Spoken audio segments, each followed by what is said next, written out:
Hi, team. Welcome to the Escape Podcast for Star Wars: The Old Republic. Coming up, we talk about this week's BioWare live stream on chapter content, and we also talk about the class changes that were announced. But first, we have some Game and AIE Guild news. Our broadcast astromech today is EPC 168. Hey, 168. Yeah, do you know what Yoda said when he first watched Star Wars on Blu-ray? That's right. He said, HDMI.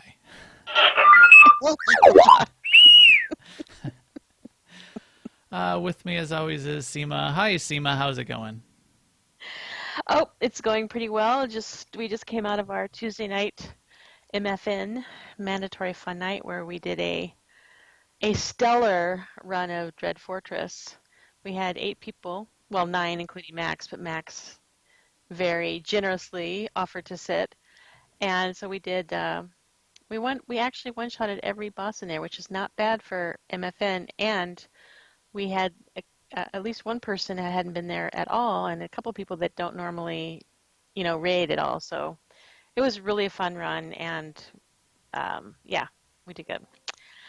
As for me, the rest of the week, I've been working on leveling characters for DVL. I have, amongst all the characters I have left to level, I have 96 levels left to go, and that's how I've been sort of keeping track of it.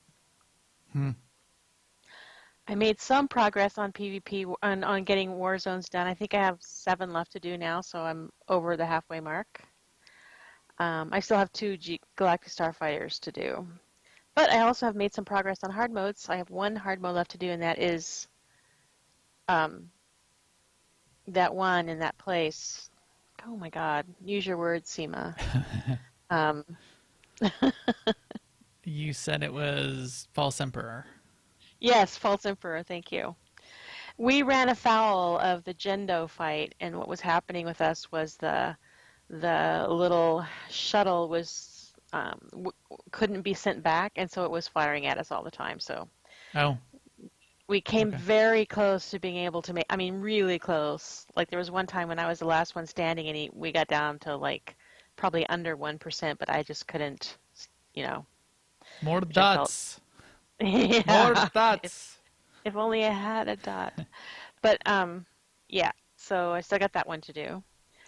But yeah, there's light at the end of the tunnel. The end is coming. But I don't feel bad about not being done because I know some people that were saying today they are done, and now they're like, their life is empty and it has no meaning. What do they do now? I know, right? Well, so yes, leveling is what I'm doing right now. My life is not yet empty because I still have some hard mode flashpoints left to do. I have everything else done. I tried to get, so I don't know how I missed out on doing hard mode Tython, attack on Tython or whatever when everyone else was doing it. And so that's still on my list. I didn't want to have to put anyone else in the guild to go through it again. So I've been trying to pug it. We will. I queued up for it, so I chucked everything else off except just that one, and I queued up for it for 2 hours on, I think I did 2 hours on Sunday and 2 hours on Monday, at least each of those days, and did not get it. I did get it to pop Sunday morning and got in there with a group, and we wiped twice on the first boss. Nothing big. I mean, the people just didn't know the mechanic. You had to stay out of the circles. You had to drop the circle on the ads to get their shield off before you could DPS them down. We could have done it. We would have been fine, but one of the guys left, and then everybody started leaving. If you don't need it and you're just looking to do a quick hard mode flashpoint, nobody wants to do that. They want to go do something easy. And I think what happens too with people who pug a lot is they have a very quick eye to assess, and they're like, yeah, this is not going to work, so I'm off to the next thing. Yeah, well, I think it was done a little bit too quickly. One of the DPS left, so it was I was DPSing, and then we had a tank and a healer, and it was me, and one of the DPS left, and I don't know why, because the tank knew what he was doing. The tank was explaining the fight. The healer just needed to keep the tank alive, and I died last on both of the fights and was DPSing ads down. So he was the weak link if anybody was. I don't know why he left. Maybe he said these guys are never going to get it as long as I'm here. Maybe he thought he was doing us a favor. He was bowing out, yeah. But then Doing me a favor. we went, we requeued up and just waited. We waited like 2 minutes and we didn't get another DPS to fill in right away, and then the tank left. So I mean, we always speculate about this stuff, but who knows? It could be something completely ungame maybe the related dog that had to go out, right? pulled him away. Yeah, the dryer Okay, went off. right. The smoke alarm was chirping. Maybe he had to go make America great again or something. I don't know. Oh my gosh. All right, I'm not going to talk about that at all. I'm, You we already are did. podcasting to escape reality. So that's that. But we will be doing a little bit more. We've got a bunch of people that have been checking it off. I was pretty happy about that. And I also wanted to say that, yeah, I was in there for the kickoff of Mandatory Fun Night and listening in as the group went, and wanted to say thank you to Death Row for calling out the instructions and the fights and sort of leading the group there. That went really Yeah, he well. did an awesome job. Yep. And it was fun too. But we can talk about the little bit of news, which turned into basically everything that we'll talk about in the segment. But we'll give you an overview here. Now, an Imperial News Network report. The stream that they were going to do this week on class changes was canceled. So they've done some rearranging. We'll talk about what that is. They also, Eric Musco said, there'll also still be some rearranging that they need to do because the one they have at the end of the month is still set for American Thanksgiving. I love to say American Thanksgiving because we have Canadians. We have so many Canadians in our guild.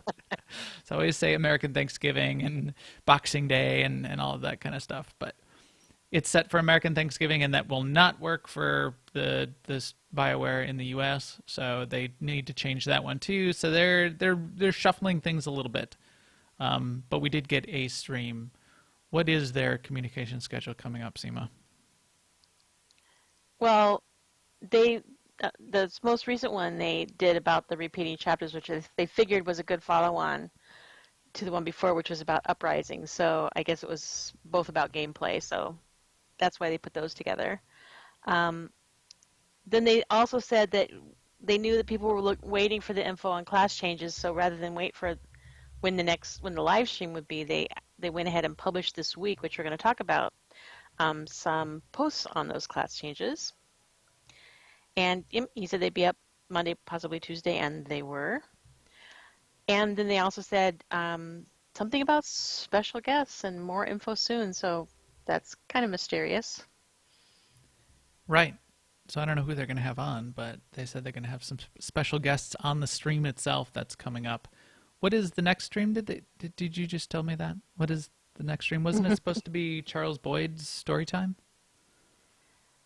Maybe. You didn't put it in the notes. I didn't put it in the notes. Oh, yeah, Thanksgiving. Switched to a story chapter stream on the 3rd.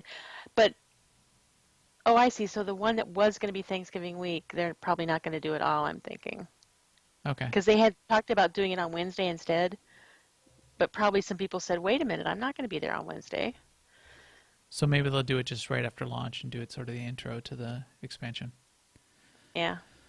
In guild and community news, reminder, winter is coming and DVL is ending. That will be ending on the 28th. I think they keep saying the 29th, but what they mean by that is when you wake up on the 29th, it will be over. Yes, so finish it up by the 28th. We're having some speculation in the chat room before this started on whether or not they'll be bringing back the Rakul event or the Gree event before the 28th. I hope they will, for anybody that's still sort of trying to get their last hurrah in. With the deadline pressure, I would expect that they'll want to get them in one more time this month. I don't think it started up today, so hopefully next week we'll get one, and then the week after we'll get the other, and then we'll get them all done. Quick shout out to all of the gamers that were doing Extra Life over the past weekend. It seemed pretty spectacular. I saw a lot of action all across Twitter for lots of different games, lots of different gamers and streamers, and the whole gaming community coming together for Extra Life. In the SWTOR community specifically, Jesse and the Unholy Alliance Guild had a big Extra Life shindig, and we had a couple of people that hang out in AIE all the time. Corey and Death Row, who's in the chat room now and was leading our mandatory fun night tonight, was in there doing a bunch of Extra Life as well.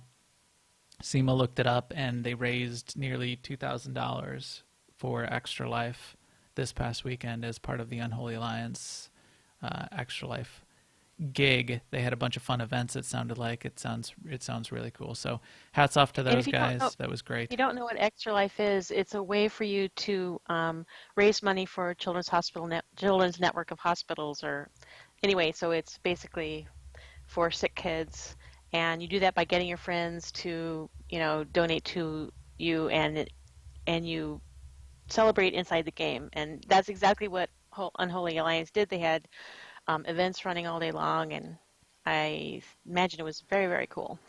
They had some sort of Be Eric Musco event. Everybody made a character that was sort of like Eric Musco.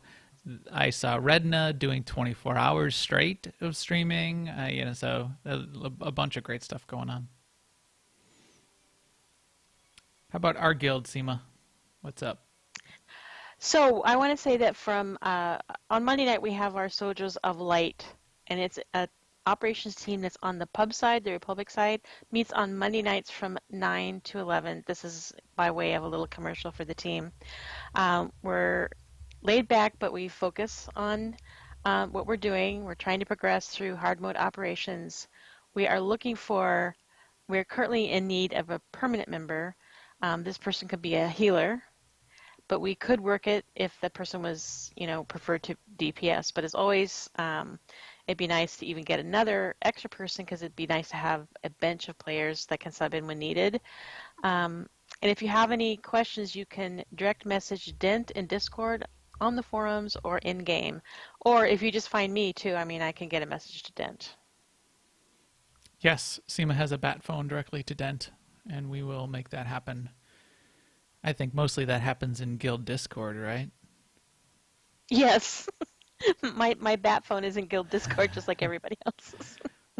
And if someone wanted to join AIE so they could hang out in Discord with us, how would they go about doing that, Seema? There's a way that could happen. Just, log in on Jedi Covenant and join our channel, which we made for the purpose, which is called AIE LFO.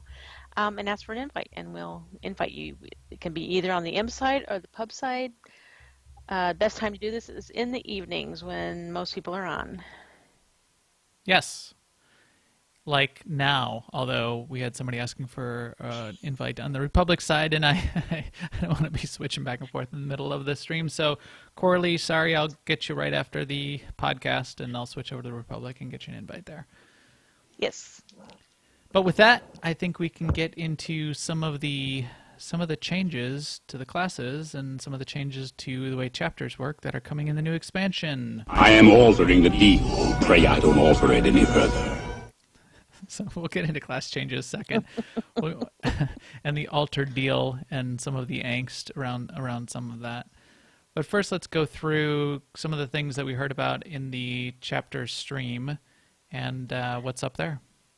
So they started off, Eric started off talking about community feedback about various stuff. And one of the things he touched on was credits and item costs in Knights of the Eternal Throne. And he specifically zeroed in on rank 5 and rank 6 companion gifts. He said the cost is going to be high. They won't be cheap in Eternal Throne. And the reasoning behind that is he says you'll be getting a lot of gifts out of command crates. So the intention was that buying them directly would be where you needed a couple to fill in. It wouldn't be your main source of getting rank 5 and 6 companion gifts. So don't look for them to be cheap. Yeah, I get it. I'm kind of curious now to what Eric thinks, what they mean when they say won't be cheap. Hopefully they're looking at some data when they say that. I think they're also trying not to devalue the things that come out of crates. So if you get a crate and you get, a piece of gear that you need to disintegrate to get some, because you already have it, and you're getting a gift, you want it to feel like the gift is valuable. Right. So if they assign a credit value that's quite high, that'll make it seem more valuable. But yeah, okay. So what's expensive to you? What would an expensive rank 6 companion gift be in your mind, Seema? That is an excellent question. I don't I don't know. 100,000 credits? Yeah. 50,000? I think it's probably going to be something like 50,000. Yeah. I was going to get my first gut reaction was 60,000 seems expensive to me. Like I would think twice about buying 10 of them if they were 60,000. 60,000, that's your answer? Yeah. I will go 59,999. The price is right. Influencer program. Tell me about that, Seema. They talked a little So bit about that. there's not much to tell. They did talk about what it is I think they're trying to embrace the content creators, streamers, bloggers, podcasts, and YouTubers, and anyone else really who creates content around SWTOR and this game. So I think this is really smart of them to do because it's like a whole workforce out there that's really been untapped by them up to now. So the example they gave is they're going to start hosting streamers. So at the end of this live stream, they hosted a streamer, and basically what that means is if you're watching the live stream on Twitch, just if you don't know this because you weren't watching, by hosting a streamer, basically you take your whole audience and now they're watching that streamer. So that could be a huge bump for a streamer if they don't normally have a big audience. Of course, then after that, people can choose to log out or whatever, but they might get engaged, and they might become you might become their new favorite streamer. So that's a great thing for them to be doing, and really easy too. So yes, I like it. As far as bloggers, podcasts, and YouTubers, remains to be seen how they're going to provide support, but I think that's what they're saying they want to do. So sounds good. Yes, and I think we'll have more to say about this in the weeks to come as this influencer program kicks off. So we'll talk more about that in the future. Let's see. They did talk about in the stream, of course, the repeatable chapters and the challenge modes. They've announced this a little bit before. I think we had a little bit of a preview of what it was gonna be like. They talked about the different modes of how the chapters were gonna be laid out. There's gonna be story, there's gonna be veteran, and there's gonna be master. And at launch, they're only gonna have story and veteran live. Master will follow pretty soon after, they said, but not right away. All of the stories, all of the 25 chapters from both Knights of the Fallen Empire and Knights of the Eternal Throne will all have this ability to go back and be replayed at the new difficulty levels. There will be achievements associated with those difficulty levels as well. If you go back and replay a chapter, you can make different choices for fun, but the first time you play through is the choices that will be set for your character moving forward. So you can go back and see what it looks like to replay an individual chapter with new choices, but you don't get to see what those choices look like down the road. So I think that's fine. I think that's okay. You can play a chapter also and replay them to get more dark side, light side points for your companions, or companion influence, and the light side, dark side points that will be contributing to the whole light side, dark side server swings that they were talking about, and that we talked about on last week's podcast, and of course for galactic command points. Veteran difficulty is the main new difficulty that will be available at launch. You will be able to start any of the chapters in Knights of the Eternal Throne as veteran difficulty right out of the gate. You don't have to do it on story mode or normal mode first. You can do them all as veteran mode right to start. And that'll give you a little bit of a greater challenge. They say they're responding to player feedback in implementing this. They talked about both story difficulty player feedback and replayability. I think this certainly answers the story difficulty feedback. And a lot of people are saying, they were way too easy. I was just face rolling, dancing through, just do death from above and all the, all of the mobs lay down. So sure, you can go through them on veteran difficulty, and it will solve that to some degree. And in theory, when Master comes out, it will really ratchet it up and be very difficult. Replayability? I don't know. I don't know so much. What are your thoughts on replayability? I mean, you'll get achievements for going through it again. Do you think that really adds all that much to replayability, though, Seema? I guess I'll say what I was saying before the show. It kind of depends on if it feels rewarding as I do it. Like right now, when I go out and run a weekly heroic, you could call that grindy, right?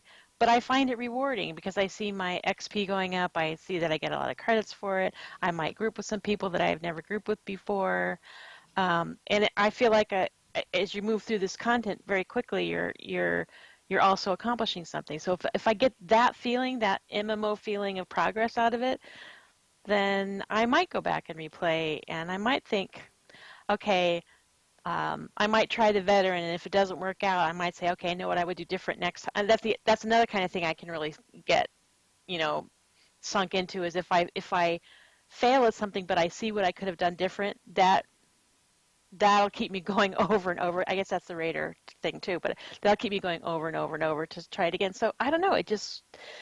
For me, it depends on how it feels when we get there. I agree.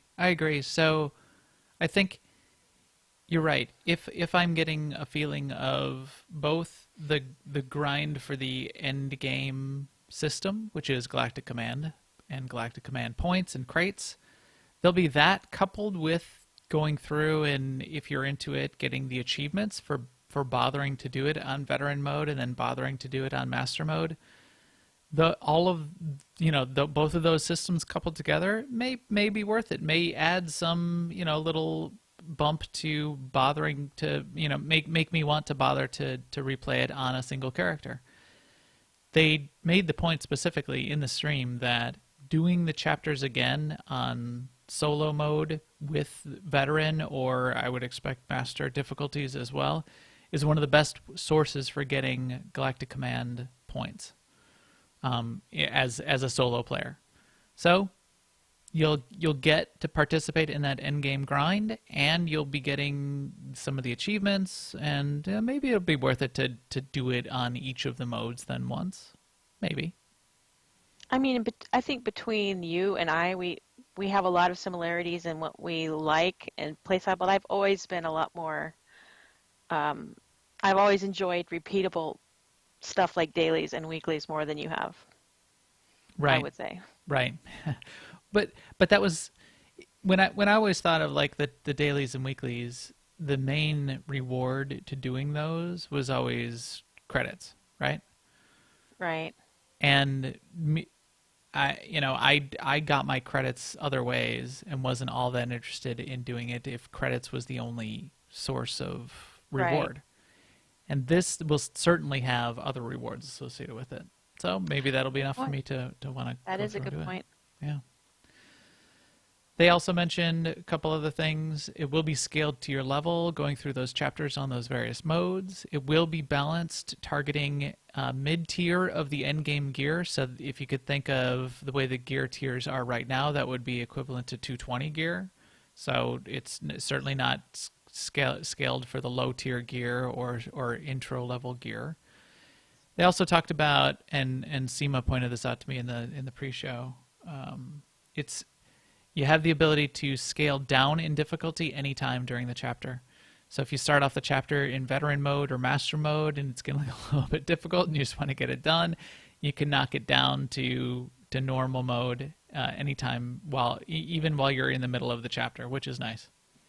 You cannot ratchet it up though, and Seema figured this one out in terms of playing all the way through the chapter in normal mode, getting to the very last boss in the chapter, or very last encounter in the chapter, ratcheting it up to master mode and getting an achievement out of it.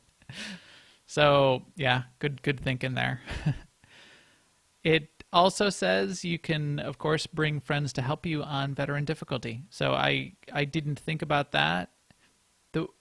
I don't know how you do that exactly. The only way I heard to bring people into your chapters that works right now is to do a summon via via guild flagship. Is there going to be an easier way to do that? You think?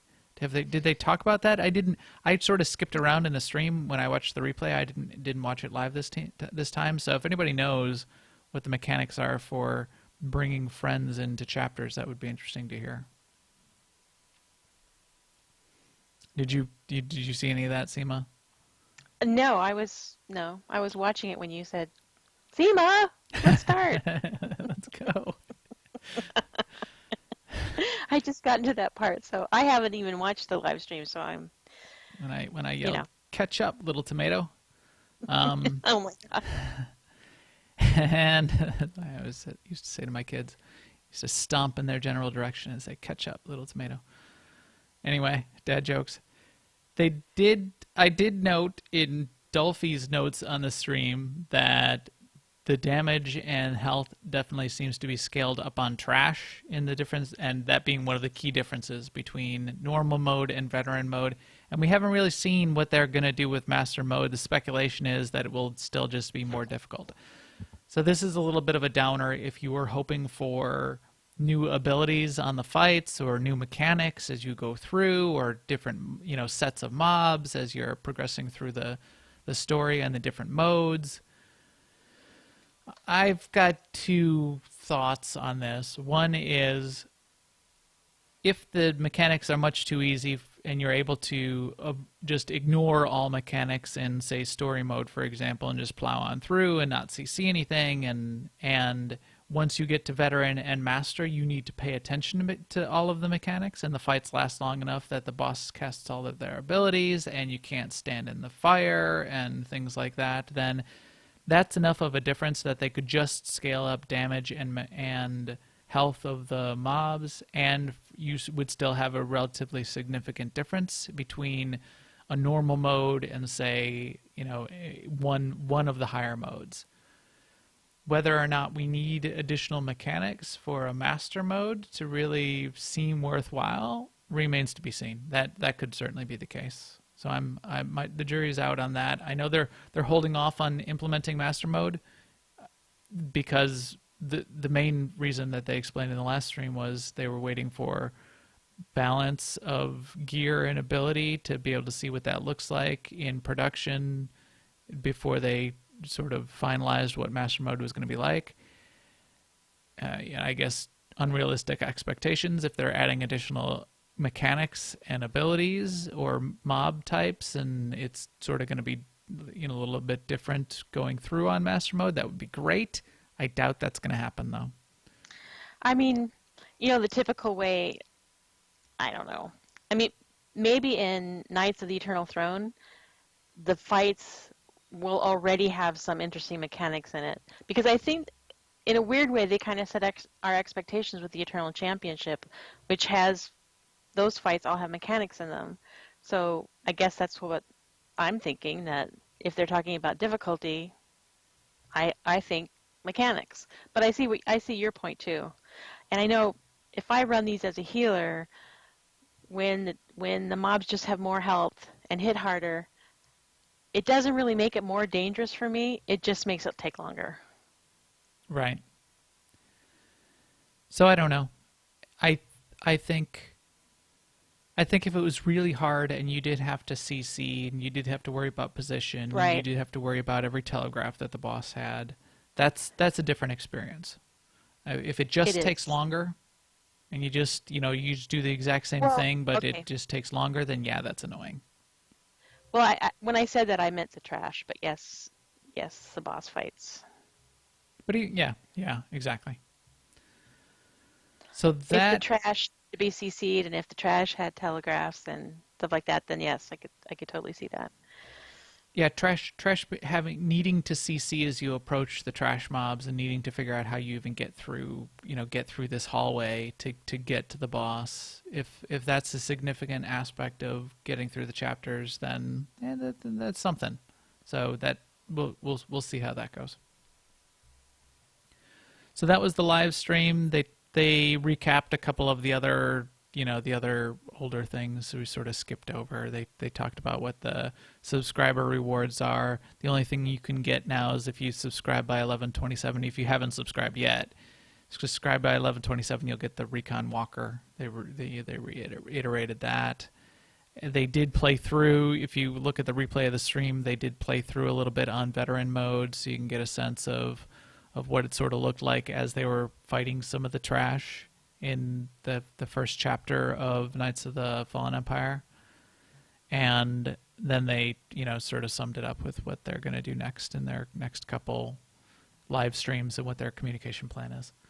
So I think we've covered all of that. Any other summary comments that you've got on this stuff, Seema? Nope. All right. Well, then let's talk about our altered deal. So the other thing they did this week is they were going to have a whole live stream to talk about the class changes. I don't know if they didn't feel completely prepared or they thought there was just too much to go through in a stream, but they preferred to release all of the notes on all of the class changes as a series of blog posts. So what we got this week was 4 blog posts, one for each class set, one for Bounty Hunter Trooper, one for Inquisitor Counselor, one for Warrior Jedi Knight, and one for Operative Smuggler. Each of those blog posts, or it's not really a blog post, each of those forum posts then has the details which go through both the new abilities by advanced class within those classes and the new legendary utilities that are being added into the game. So we'll hit these at a high level, mostly hit with where we've got our eye on some of the differences. We obviously aren't playing these in production yet, and they're still wrapping up play testing, I know, and what they're doing. They're leading up to the expansion and launch, so we'll have to get a feel for them after launch for what it's really like. But we can go through each one of these and talk a little bit about what we've seen so far.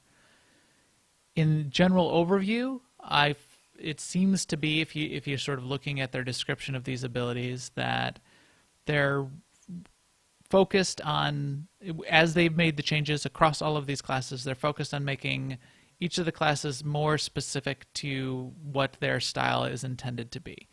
So what I mean by that, and what they seem to mean by that, is melee classes are more melee focused and ranged classes are more ranged focused, and they sort of got rid of some of the stuff that was peripheral or didn't really fit.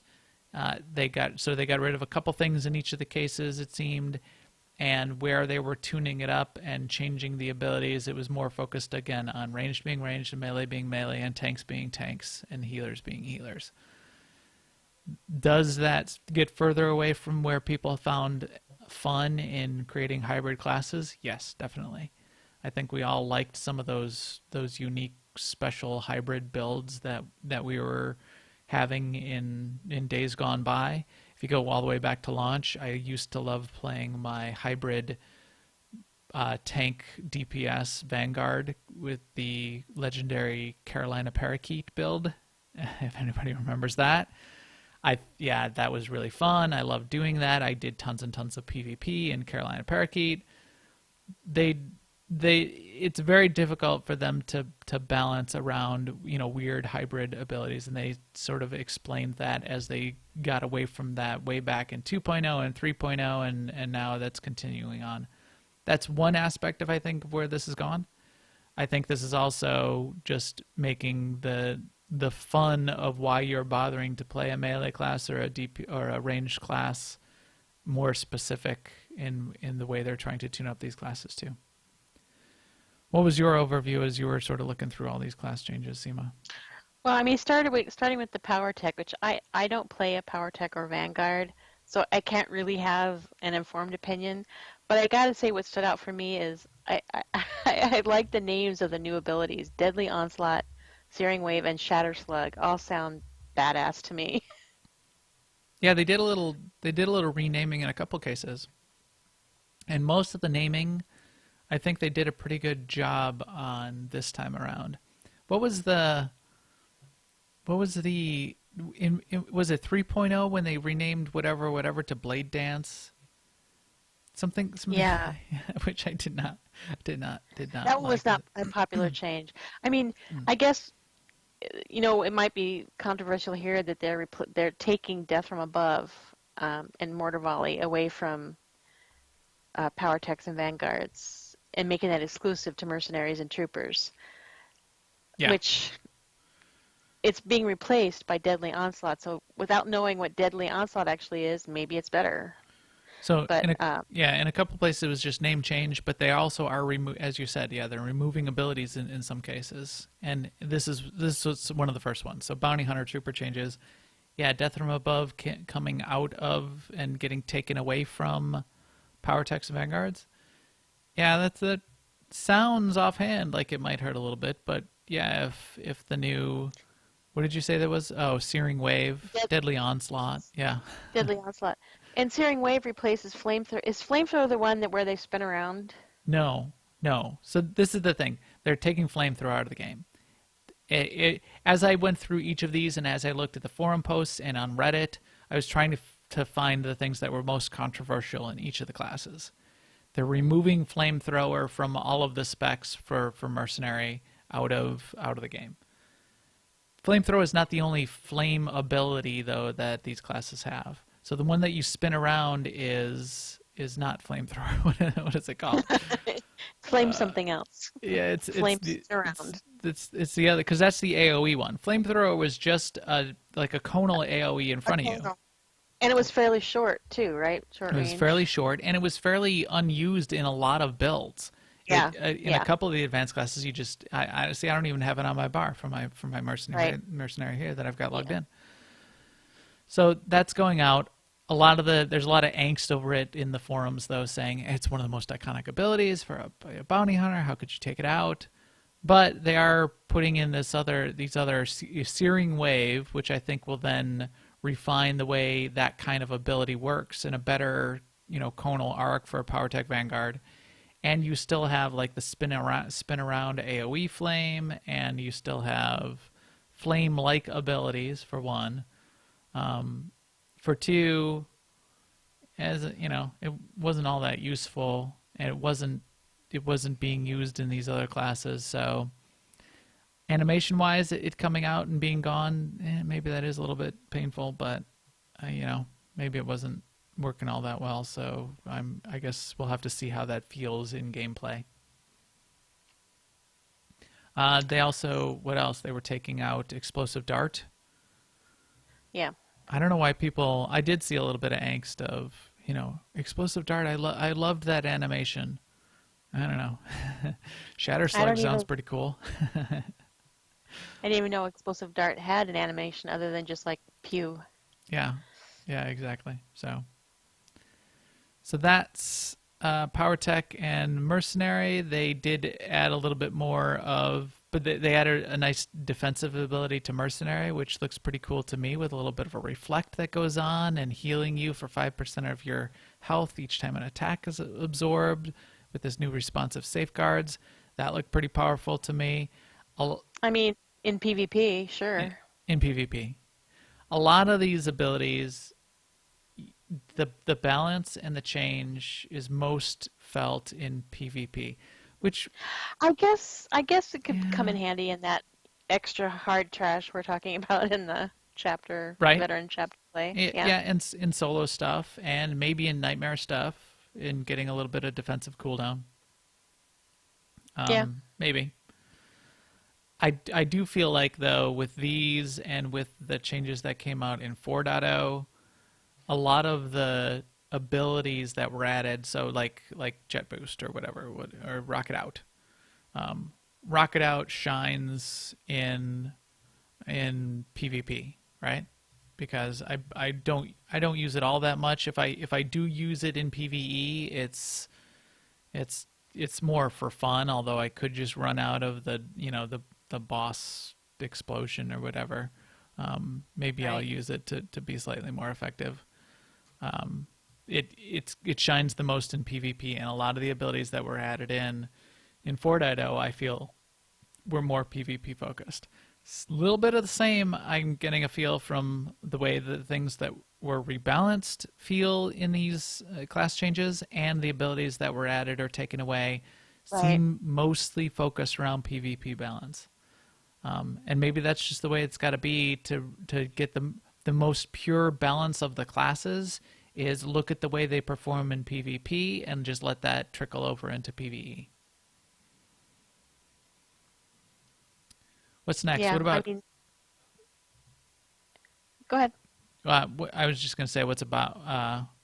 What do you feel about Inquisitor Consular? You play a lot of healer classes, so thinking about Consular, Inquisitor healing, Sorc healing, anything you saw in there that seems to be impactful? Um, well, they on the legendary, um, which are the new stuff we're going to get between 65 and 70, I'm guessing. The three legendary ones, they look good for healing. Like there's one called Swift Rejuvenation. Um, when you cast Restoration, it grants Swift Rejuvenation, making your next ability with an activation time activate instantly. So, I mean, that's good. I mean, Sage and Sorc really only have one um, heal that has an activation time, but that could be handy. Right, right. So again, it tunes that up a little bit. That does seem significant. Yeah, you're absolutely right. I like that one. Then they added the thing where you can hit somebody with your lightsaber to stun them. Right. And And you then made the point. even when they come out of the stun, then they're slowed by 50 seconds. I mean, yes, I made the point earlier and then in between and now again that it sounds like it'll be super useful in PvP. Yeah, useful in PvP for one, and for two, this is one of the few of the abilities or changes Oh, that comment. that Yeah, that yeah. that they seem to have made that goes against their idea of melee is melee and ranged is ranged, but Sorcs and Sages get this ability to use the melee with their lightsaber. I Right. I mean, guess. I think it's to help out in that situation where you have somebody in your face in PvP and it just gives you another stun that you can use impeding clash. Right, which I do like that from a PvP concept. The biggest controversy in Inquisitor Consular is for Assassin Shadow, and Yeah. this one, I think, of all of the changes, this one is the thing that people are most upset about, which is Phase Walk is being removed from Assassin Shadow. It will still exist for Sage and Sorc, but Assassin Shadow no longer get Phase Walk. And their explanation here, if you read through sort of what they're going for, they said, after we gave everybody more mobility with things like Rocket Out and things like the Shadow Stride for assassins, after they gave everybody those abilities in 4.0 to be much more mobile, they felt that assassins were the one class from a balance perspective that had a little bit of an unfair advantage in mobility. So with that, they were going to remove Phase Walk, keeping in mind that you still have Shadow Stride, you still have Force Speed, and you still have, as an assassin, the ability to vanish and reposition yourself and then attack your enemies again.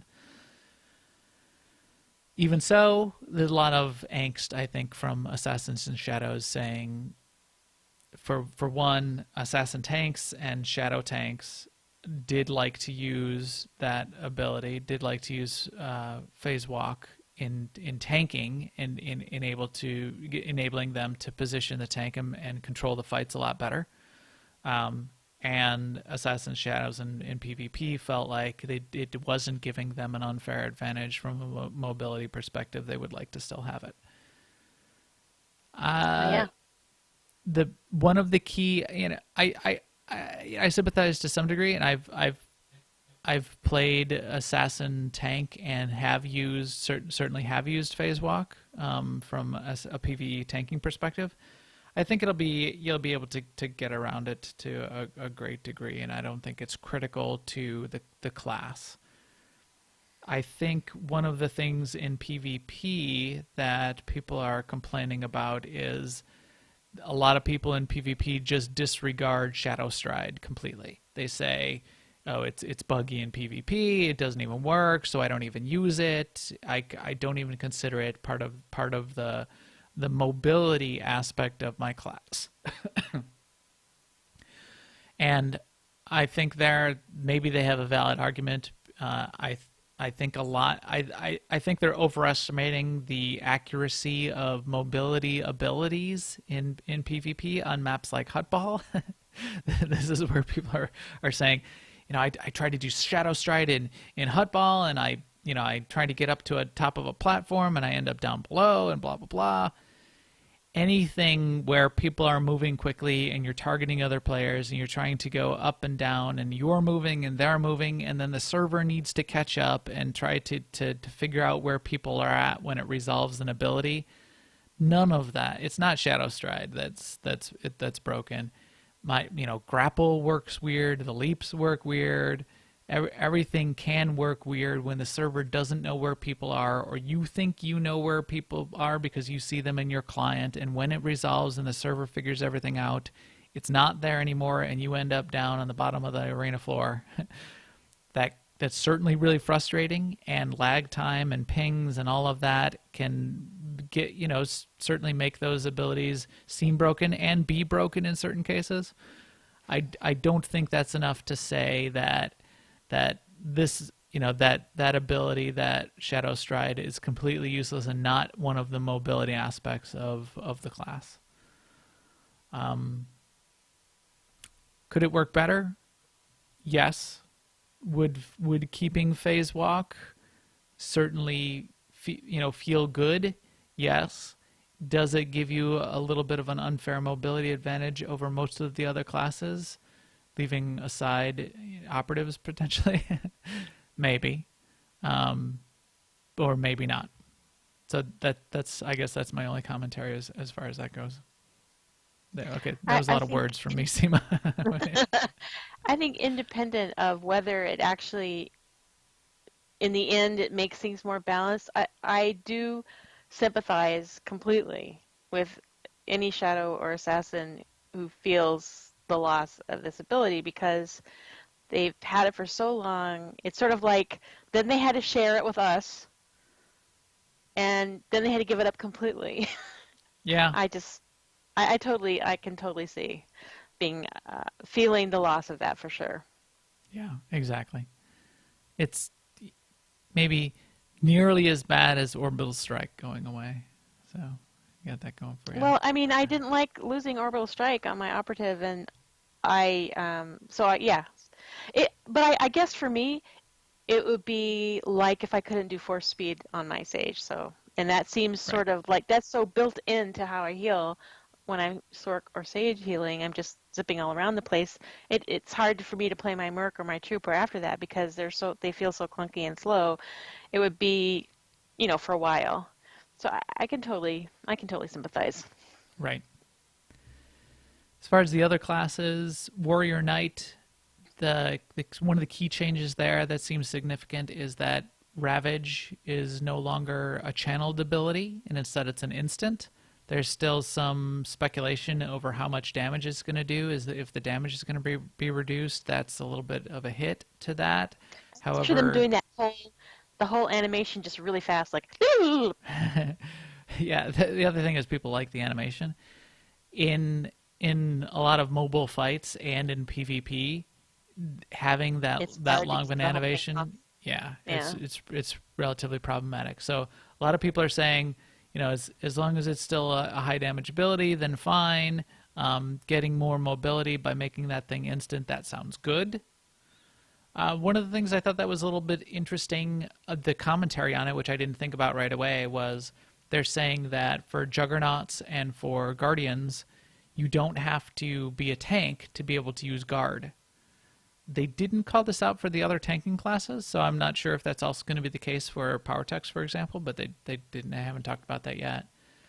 In here, the one thing that I thought was an interesting side commentary, I think this was on Reddit, or maybe in the forums, was existing Juggernauts in PvP and Guardians in PvP saying, is this really going to make it like one less reason to bother to spank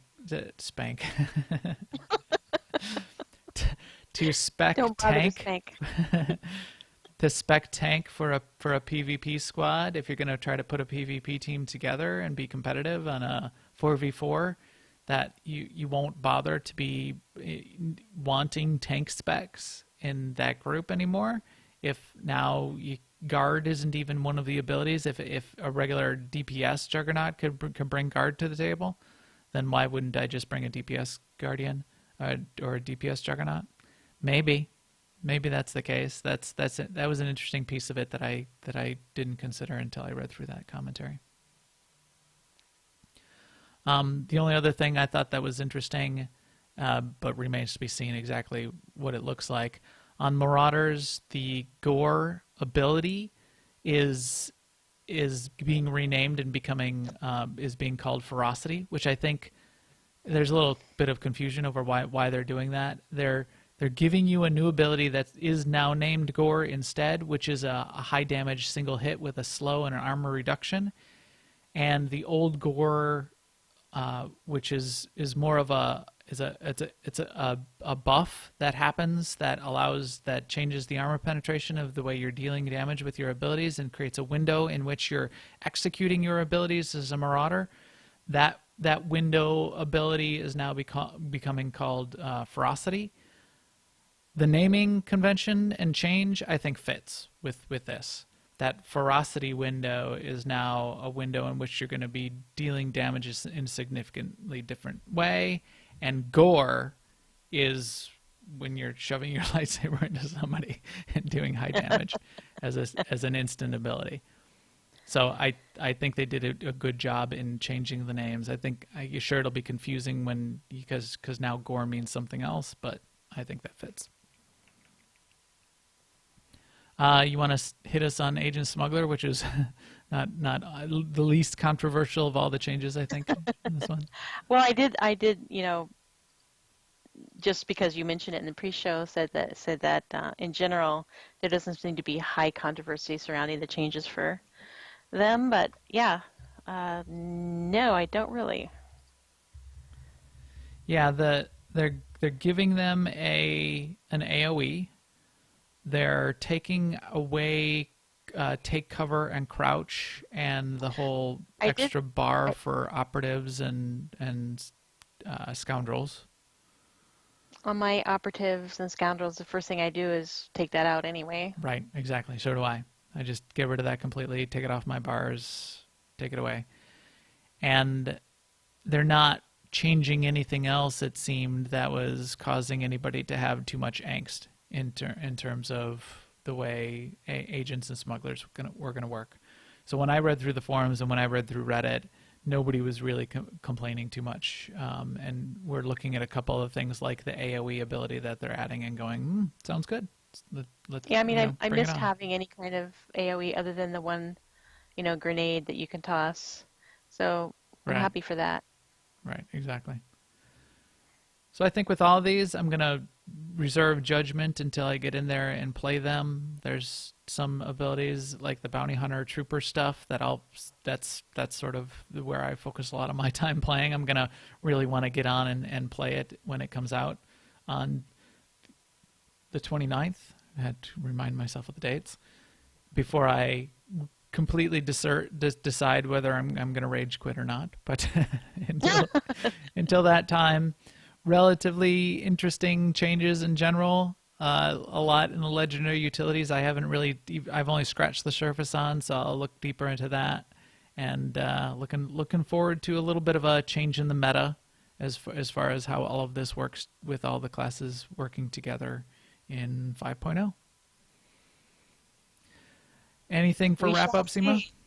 Yeah. Just, I mean, to repeat what you said, for me, I read these and really, I mean, they can say what they can describe it, but we won't know until we play it. Right. What it feels like, how it works, who emerges as the OP of the month in PvP. Right. Exactly. The advanced class flavor of the month, and see how that goes. And that's the idea of changing the meta. In this game where you have to either gear up or roll a different class, changing of meta causes a lot more angst than it would be in in a game like League of Legends or Overwatch or Heroes of the Storm, where people appreciate changes in the meta because that causes teams to have to readjust, but they can readjust much more quickly because they can just switch over and learn to play a new character or class or Right. or a set of abilities. But changes in the meta is all part of how these sort of competitive parts of the game go. That has to be something we all expect and embrace to some degree. The more things change, the more they stay the same, as they say. I don't know exactly what I mean by that, but it's a thing. It's super philosophical. All right. I think with that, our EPC 168 is ready to head out. And thanks to all of you for joining us on newoverlords.com, on iTunes, YouTube, or live here on Twitch. We will stream again next Tuesday night on twitch.tv/newoverlords around 10:30 p.m. Central. Please follow us on Twitter @MaxTheGray and @AIESEMA. Please find us on YouTube and subscribe there. And please join us on Jedi Covenant. Jump in and ask us for an AIE Guild invite. We would love to have you. And we will talk to you soon. Later, everyone.